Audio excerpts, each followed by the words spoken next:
We all must see that to be saved means to be called to fulfill God's purpose.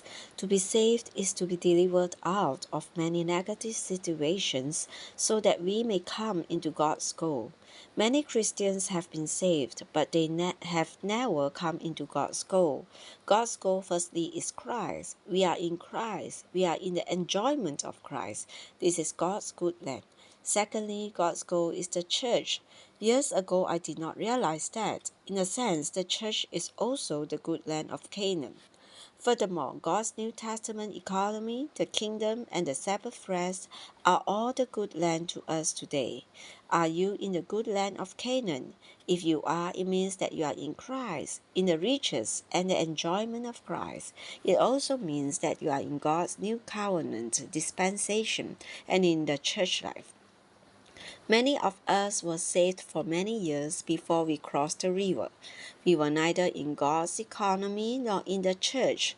Moreover, we were not in God's kingdom. Some of us had the concept that the kingdom had been suspended and that the millennium kingdom would come in the future, but we never entered into the reality of the kingdom life today. Although according to what is portrayed in Genesis 12, Abraham was dragging along, Hebrews chapter 11 verse 8 tells us that he obeyed God's calling by faith and went out without knowing where he was going. In his calling, God told him definitely what he had to leave, but God did not tell him clearly where he had to go. Abraham obeyed God's calling and went out by faith. This was great. On the one hand, he was dragging along. On the other hand, he took a great step by faith. His not knowing where to go caused him to trust in God and to look unto the Lord all the time. We may say that the living God was a roadmap to him for his traveling. Removed by God into the land of Canaan. Regardless of how long Abraham delayed in answering God's calling, he could not delay God very long. According to God's feeling, 1,000 years are the same as a day. Can you delay God 1,000 years? No one can do this. At the most, we might delay him for 50 years, which in God's eyes are a little more than an hour. God is sovereign and patient. God could say to Haran and Terah, all that you are doing is in vain. After you die, I will bring my called one to my land. God is God. No one can frustrate him. Once he has chosen and called you, he will not be stopped by anything.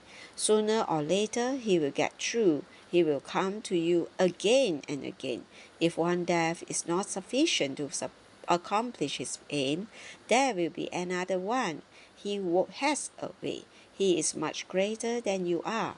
According to Acts chapter 7 verse 4, it was not Abraham who entered into the good land, but God who removed him into the land.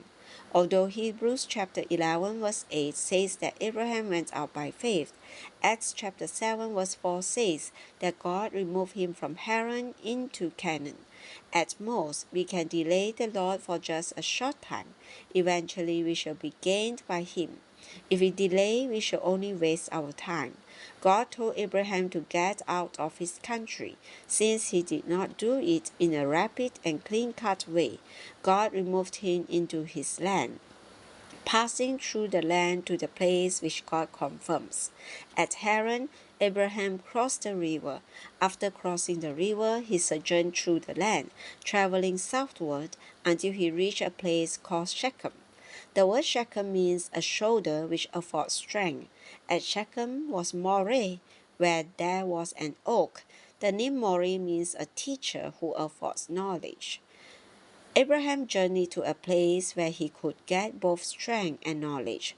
Was that the place where God intended for Abraham to be? Yes, we know this because God did not reappear to Abraham until he had arrived at the oak of Moreh. There God reappeared to him. God's reappearing to you confirms that you have arrived at the right place. Perhaps you experienced an appearing of God many years ago. After that time, you wandered, journeyed, and traveled from place to place without having another appearing of God.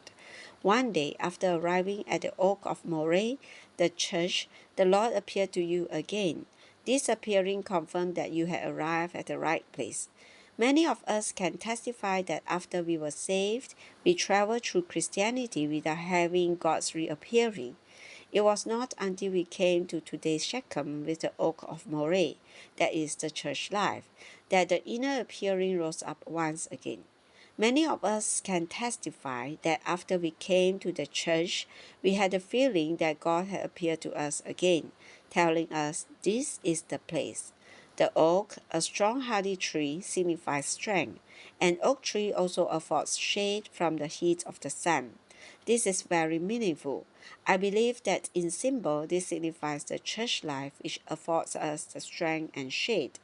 The church life strengthens us and shades us from the heat of the sun. When God appeared to Abraham at Moreh, he said to him, "Unto thy seed will I give this land." This was the first time that the promise of the land was clearly given. In chapter 12, verse 1, God only said to Abraham, "Unto a land that I will show thee." God did not tell him where the land was or that he would give the land to him. But here God told him definitely where the land was, and he promised to give this land to his seed. When we get to the place which God confirms by his reappearing, we also shall receive the promise of today's good land, Christ, the church, and the kingdom.